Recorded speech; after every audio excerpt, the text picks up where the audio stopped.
Después sí es cierto que en la zona donde trabajamos pues hay muy pocos recursos porque está a 3.000 metros, pero bueno, es una zona pues también pequeña del país, pero como país los mangos, posiblemente si vais a Eroski y veis un mango será pakistaní, ¿no?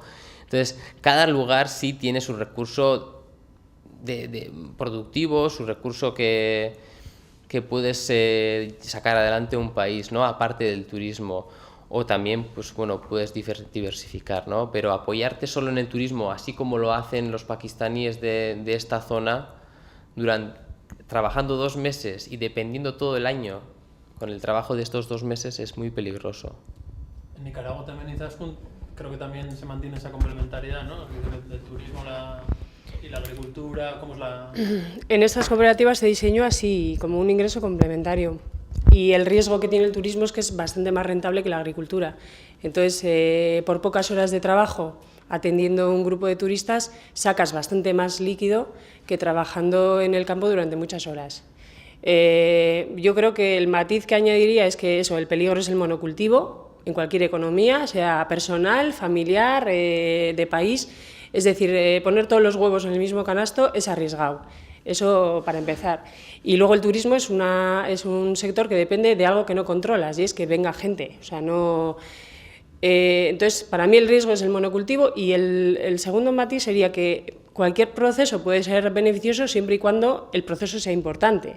Es decir, si lo importante es solo el punto de llegada, es tener turistas, sea de cualquier manera, en 4 años y en procesos rápidos y sin contar con la población local, yo creo que ese efecto no es el mismo que un proceso sostenido, autodirigido y autogestionado y autodecidido de alguna forma, ¿no? O sea, podemos trabajar en turismo muy poquito a poco, utilizando como disculpa, diría yo, no pensando en que ese ingreso económico me va a solucionar todos los demás problemas, ¿no? Una pregunta para ti misma y luego para vosotros también.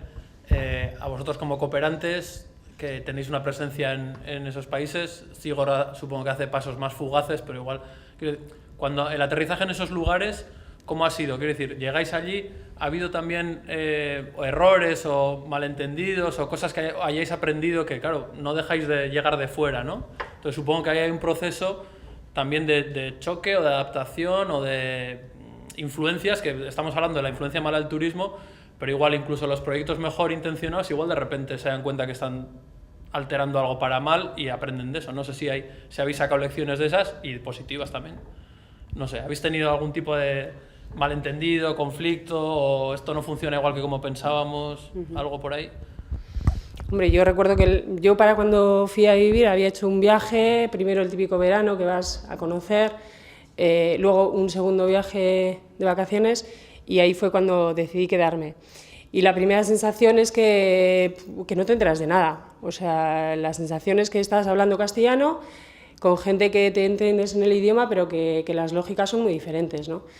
Y para mí un riesgo es modificar el ritmo.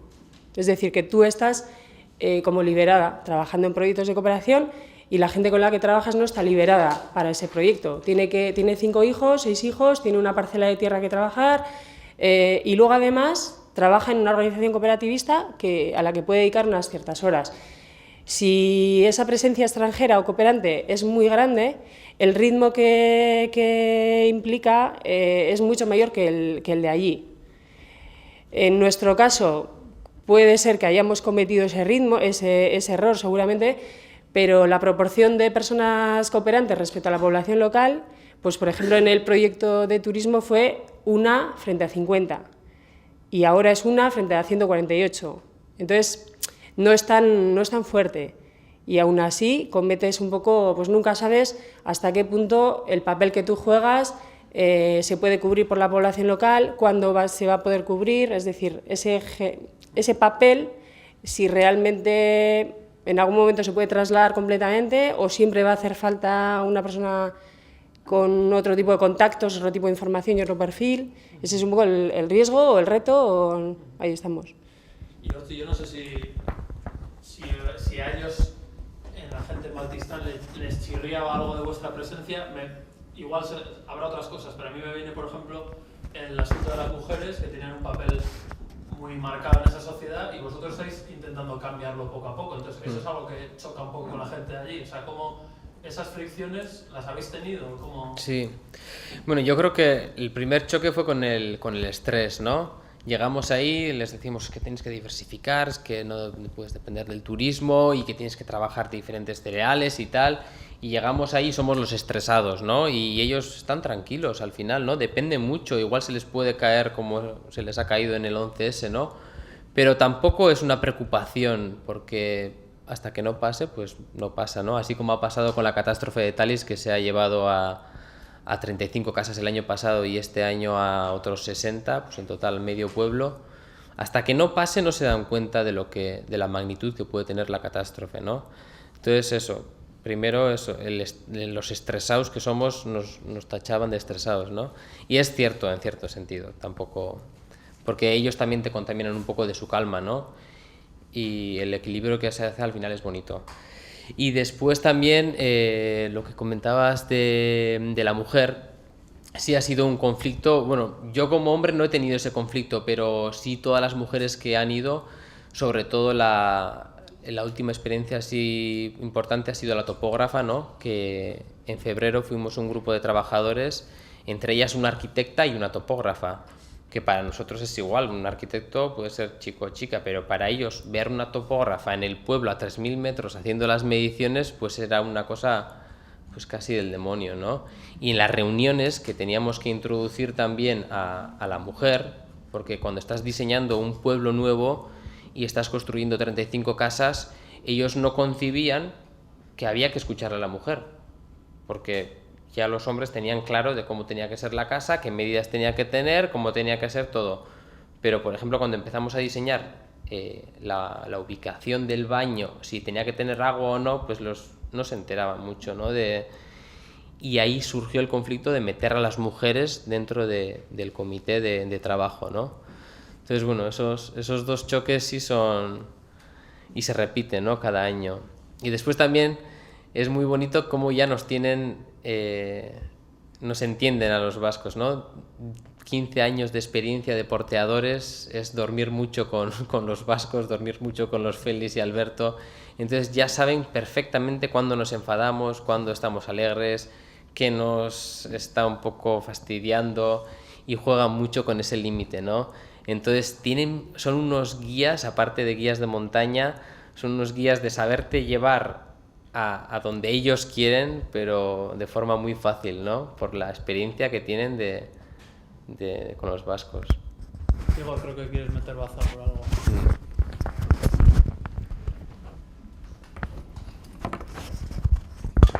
Bueno, yo quería rebatir un par de cosas y no sé, yo creo que se podría ya no dar pie a que cualquiera pues entre ya en el debate, ¿no? Izaskun ha dicho una cosa que me ha llamado mucho la atención.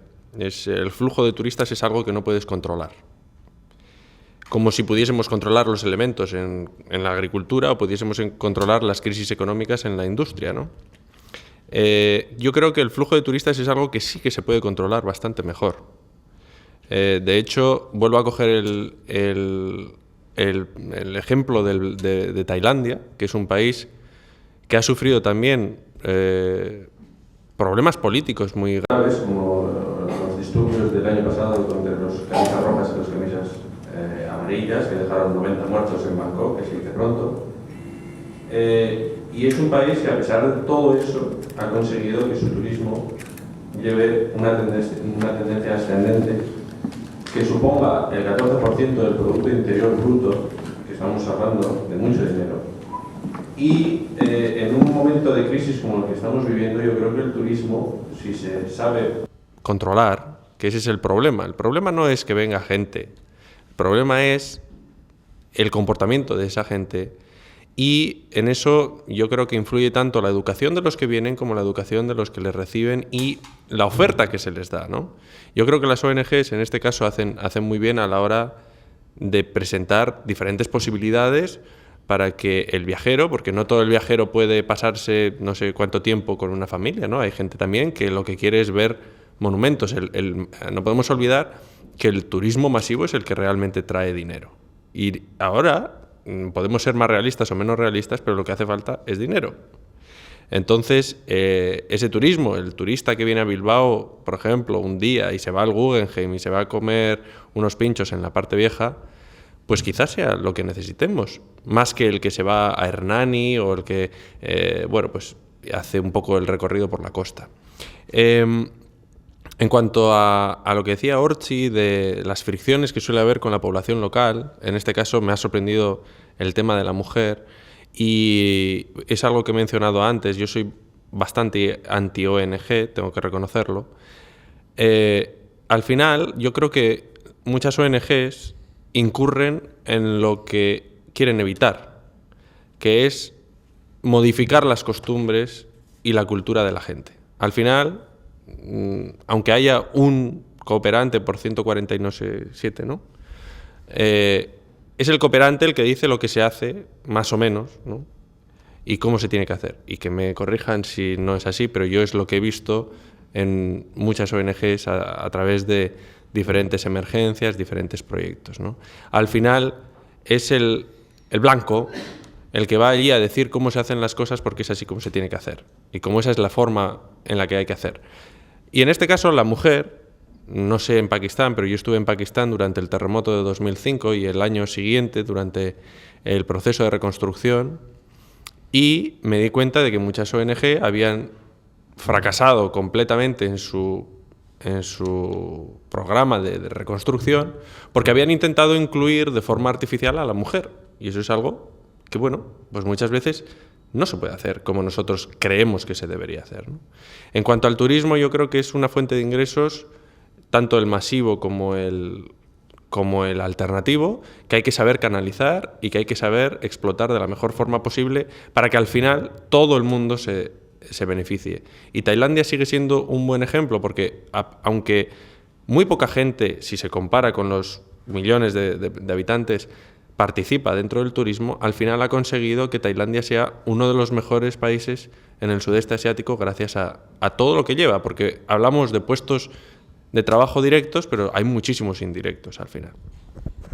Pues si queréis responderos entre vosotros, lo que queráis, y si también podemos ir abriendo, si queréis intervenir en algún momento con alguna pregunta, matiz o lo que queráis. ¿Queréis responder o seguir con el tema o os apetece? A ver, un matiz. Yo creo que efectivamente todas las actividades generan, es decir, hay factores que no controlas, pero lo comentaba en este contexto. Si tú eliges el turismo como monocultivo, pues evidentemente tienes más dependencia de lo que hagan otras personas si quieren ir a tu lugar o no, que si el turismo es una actividad que sumas a 3 o 4 que ya tienes, ¿no? Si mantienes la agricultura y mantienes la tierra, tienes ganado pesca, etcétera, pues bueno, tienes una dependencia y hay factores que no controlas, pero por lo menos puedes casi asegurar que vas a comer. Si pierdes la tierra y dependes solo del turismo, es muy fácil que por una variable externa que puede ser que por lo que sea haya, no sé, una muerte. Me acuerdo de un caso en Alemania que no me acuerdo, o sea, un accidente con un turista que le maten en un sitio puede hacer que esa zona no vuelva a recibir turismo en no sé cuántos años. O que tu moneda cambie y de repente el viaje se ponga mucho más caro de lo que era, ¿no? Entonces, en ese sentido creo que sí que es un poco más expuesto a variables externas que el hecho de mantener tus actividades primarias, tradicionales.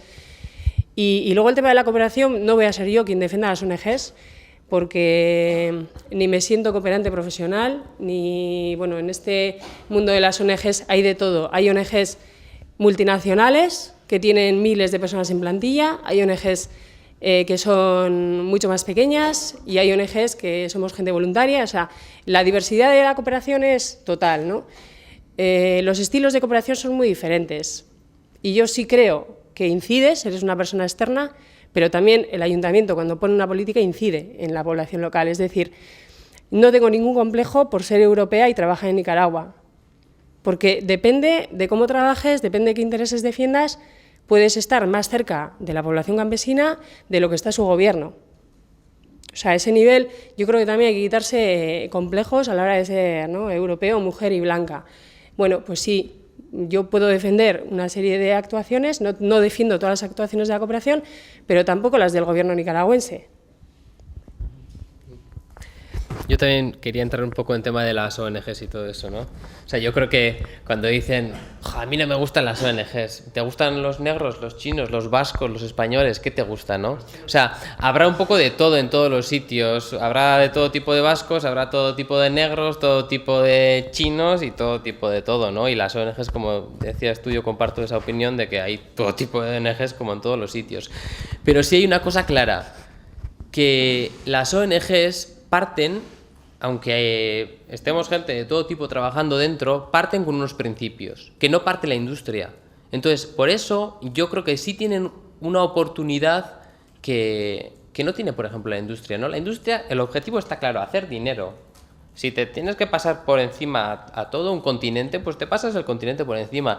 Las ONGs como principio, después se equivocarán 100% o nos equivocaremos todos 100%, pero bueno, el principio es justo, ¿no? Es una buena salida.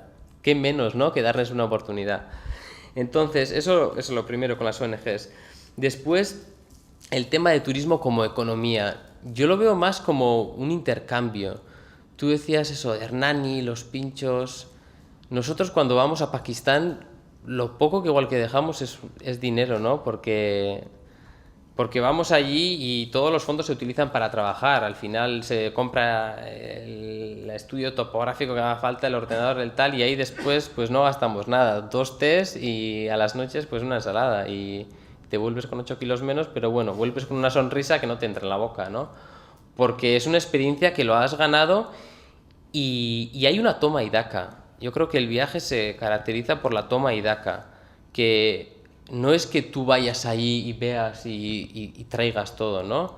Y encima des dinero, sino que ellos también te aportan un diálogo a ti, ¿no? No es que a las mujeres nosotros les obliguemos a que participen en las comunidades o en el diseño de su casa, ¿no? Sino que ellas están deseando en hacerlo y de repente surge la oportunidad, ¿no? Entonces es como facilitar un poco mutuamente las cosas. Yo cuando voy allí, la única cosa que hago, bueno, es aprender, ¿no? Que al final vuelves y dices, joder, soy un estresado, ¿no? Y al final, pues tú les enseñas unas cosas técnicas y ellos te enseñan otras cosas, ¿no? Es un poco, aparte de la economía, pues es lo que te queda, ¿no? Yo lo que creo, Orchi, es que estamos hablando de cosas diferentes. Lo que digo es que, por supuesto, bienvenido sea el turista que se pasa un mes en Euskadi y que se va a Hernani, pero estamos hablando de turistas diferentes. Entonces, tenemos que tener en cuenta que el grueso de los turistas no va a Hernani. Simplemente eso. Bueno, cada uno decidirá también cómo quiere viajar, ¿no? O sea, las nuevas alternativas. Pero como quiero decir que como era la huella del turismo, Sí, no, por eso. la huella la deja el grueso. Depende de cuál sea el grueso y cuál sea el débil, ¿no? Si nosotros hacemos, pues fomentamos otro tipo de turismo, pues yo creo que se puede cambiar esa huella, ¿no? Igual es muy utópico lo que estamos haciendo allí y también es una zona muy concreta, pero creo que se está cambiando poco a poco, ¿no? Y aquí también creo que la gente, o sea, que hay mucha gente que viaja por otras cosas, ¿no? Que no vamos todos con la pulserita puesta o tal. Entonces...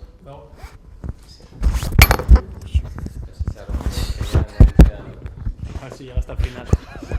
No, a mí me gustaría enlazar esto último que estáis hablando, de cómo es el turismo masivo principal y que igual estos empeños son minoritarios y tal, con preguntar, ya en concreto para los que estamos aquí, que probablemente hayamos viajado o vayamos a viajar, primero, si creéis que hay cada vez, o si tiene cierto peso, una conciencia social en la gente que viaja, si es consciente de qué tipo de turismo va a hacer, qué tipo de agencia contrata, qué tipo de circuito, si la gente lo incluye eso como factor de su decisión.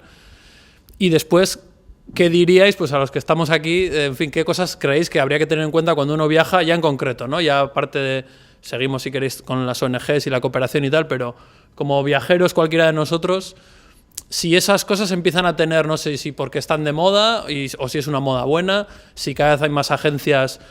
Yo voy viendo, igual es porque estábamos preparando esta mesa redonda, pero me llamaba la atención, digo, cada vez empieza...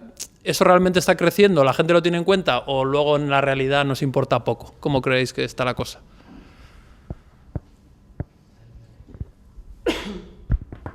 A ver, yo las cifras no sé cómo están. La sensación que tengo es que ahora hay debates que antes no había. Es decir, cuando yo viajaba, pues nadie se planteaba la huella ecológica del viaje a Londres, ¿no? Y ahora te la planteas. Seguramente te la planteas haciendo mucha más huella que antes. Es decir, todo este turismo responsable tiene una contradicción interna, y es que la mayor parte de los viajes se hacen en avión, e incluso pues eso, un viaje a Nicaragua de este estilo, que se supone que vas a beneficiar a una comunidad local, creo que 1/3 del desembolso se lo queda a la comunidad local y 2/3 se lo queda a Iberia. O sea, esa es la primera contradicción. El impacto a nivel de conciencia, creo que sí hay más debate y sí que la gente busca otras maneras de viajar que no sea sol y playa, pero creo que está creciendo todo. O sea, crece el sol y playa y crece el otro. Y el debate, pues no sé si porque estamos en el foro y te rodeas de cierta gente y crees que eso es lo normal, pues sí que empieza este debate sobre el consumo responsable, que ya lleva años, ¿no? Sobre el comercio justo, consumo responsable, comprarte el azúcar tal, o sea, el tener una cierta responsabilidad sobre en qué condiciones se genera ese producto se está trasladando al turismo, ¿no? Y ese es un poco en el trabajo que estamos en el foro. Y sí que hay gente que se interesa por qué pasa con el ingreso económico que deja en el país, cómo se gestiona, si eso realmente revierte en la comunidad o no. Hay más preguntas, pero no sé si es porque estoy en un micromundo. Sí, igual sí puede ser, ¿no? Que estamos un poco en un micromundo, pero yo creo que tampoco es tan pequeño. Porque de repente, o sea, de no hacer viajes los chavales de 22 años, ¿no? Igual antes no existía tanto la cooperación, digo la cooperación como alternativa, ¿no? Pero sí hemos experimentado con ambas universidades, sea con la Mondragón y sea con la UPV, que entre los chavales se ha contagiado esa ambición de viajar por hacer algo, ¿no? Y yo creo que es una semilla pues bonita, ¿no? Que se puede sembrar ahí. Y que no que acabes tu proyecto fin de carrera y te vayas a Cuba 2 semanas o 1 semana solamente, ¿no? Para emborracharte y estar ahí con la pulsera y ya no te acuerdas de nada cuando vuelves, sino que durante el mismo proyecto, durante ese mismo año de estudio, hacer tu viaje, ¿no? Y completarlo con tu vida, ¿no? No hacer como 2 cosas separadas, soy un ingeniero que después en mi tiempo libre se va a divertirse, sino que completar un poco el viaje con tu estilo de vida, ¿no? Es un poco lo que hacemos. Igual sí es una burbujilla, pero... ¿Cómo pasamos? Sí, el viaje de fin de curso, de cuando se acaba la carrera y eso, yo creo que me ha venido a la cabeza 3 tipos de desarrollo, ¿no? Es algo que los anglosajones hacen desde hace mucho tiempo. Cuando terminan la carrera o incluso el instituto, antes de entrar en la universidad o después de acabarla, pasan 6 meses o 1 año viajando. En Asia se ve a muchísima gente que lo hace así. Nosotros vamos por detrás. Esto es algo que empieza a surgir aquí ahora. Y eso es algo que en China todavía ni siquiera ha empezado. Yo creo que son modelos de desarrollo de más bien una línea de desarrollo, y cada país está en un estadio diferente de ese camino, ¿no? En este caso, los anglosajones pues, nos llevan mucha ventaja. Nosotros estamos por detrás. Los anglosajones y, en general los europeos, los escandinavos también. Se ven muchísimos que igual con 18, 19 años terminan el instituto y antes de...